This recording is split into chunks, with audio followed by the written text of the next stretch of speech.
মা, তুমি লাল শাড়ি পরে নতুন বইয়ের মতন বসে আছো কেন? কারণ তোর মার আজকে বিয়া। আমার মা আমারে রেখে অন্য কারোর সাথে বিয়ে করতে পারে না। চুপ করে আছো কেন মা? বলো মা, তুমি আমারে রেখে কি চলে যাবো মা?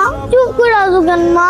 তোর লেগে কি আমার বোনের সারাটা জীবন নষ্ট হইব? ঝামেলা করবি না, কতক্ষণ পর জামাই আর কাজে আইব, এনে বিয়া করে তুই এনতে যা। আমার চোখের সামনে আমার মারে বিয়ে দিবা আর আমি কিছু কম না?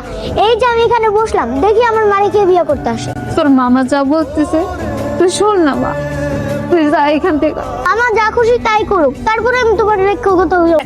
ভাইজান, নাবিলা এভাবে কান্না করতেছে। তুই জানোস না তোর মাইয়া কিরকম সিদ্ধি। ভাবে যদি নাবিলাটা হাত তুলে তাহলে কিন্তু আমি এই বিয়া করবো না।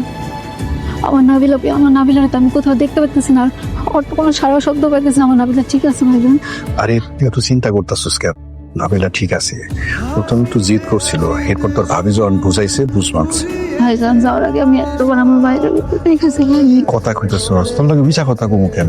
তোর লগে মিছা কথা কই আমার লাভ কি? তোর শ্বশুর বাড়ি কেউ যেন তোর যে মাইয়া আছে এটা জানতে না পারে। যদি জানে না, আমি কিন্তু তোর মাইয়ারে ঠিকানা পাঠাবি। বিজান দাঁড়া আছো কেন? চলো তোমার করে আগায় দিয়ে আহি। এখন যত মনে চায় কান পরান বই রাখান। তোর মার বিয়ে হয়ে গেছে, জামাই বাড়ি চলে গেছে। এখন তোর আর কান্দন কেউ শুনবো না। কাম যত মনে চায় কান। কি ব্যাপার আয়শা? আসার পর দেখতেছি তুমি মন খারাপ করে বসে আছো, কান্নাকাটি করতেছো। মানলাম মেয়েদের বিয়ে হলে একটু কান্নাকাটি করে, তুমি যেভাবে কান্নাকাটি করতেছো ব্যাপারটা আমার স্বাভাবিক মনে হচ্ছে না। আসলে আমার না তোর শ্বশুর বাড়ি কেউ যেন তোর যে মাইয়া আছে এটা জানতে না পারে। যদি জানে না, আমি কিন্তু তোর মাইয়ারে ঠিকানা পাঠা দিব। কিছু হয় নাই। ভাই ভাবিকে রেখে এত দূরে কখনো আসি নাই তো, তাই জন্যই মনটা খারাপ। বিশ্বাস করেন, তাই জন্যই মন খারাপ, আর কোনো কারণ নাই। আমি কালকে ভাইজানকে ফোন দিব, বলবো ভাবিকে নিয়ে যেন তোমাকে দেখে যায়। দাঁড়া, এখন কই দিতেছস? প্রতিদিন সকালবেলা যেখানে যাই সেখানে যেতেছি, মানে স্কুলে। আজকে থেকে তোর স্কুল যাওয়া বন্ধ। এখন থেকে তোর স্কুলে যাওয়া লাগবে না, বাড়িতে থাকবি, বাড়িতে কাম কাজ করবি, তোর মামির কাজে কামে সাহায্য করবি। তোর মামির শরীরটা তো ভালো না, এত কাজ একলা করতে পারবো? এতদিন তোর মা এই বাড়িতে আসিল, তোর মামির কাজে কামে সাহায্য করছে। এখন তো তোর মাই নাই, কি করবো? তুই করবি।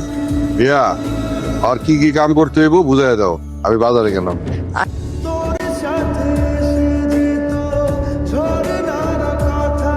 মামি আমারে ভাত দাও। যখনই খাইতে বহি তখনই শকুনের মতো চলে আসে।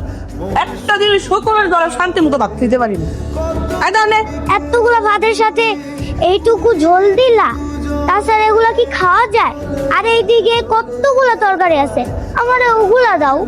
মা থাকলে আমার ঠিকই ওগুলা। যেটা দিছে এটা গিয়া খা, শুক্রিয়া কর। আর কথায় কথায় কবি না আমার মা থাকলে এই দিত হেই দিত। এটা তোর মাও নাই, তোর বাপও নাই, তোর কেউ নাই। আমরা যা দিব এটা ঠিক মতন খাই দিব, তা নাহলে কিছু এটাও জুটবো না। যা আনতে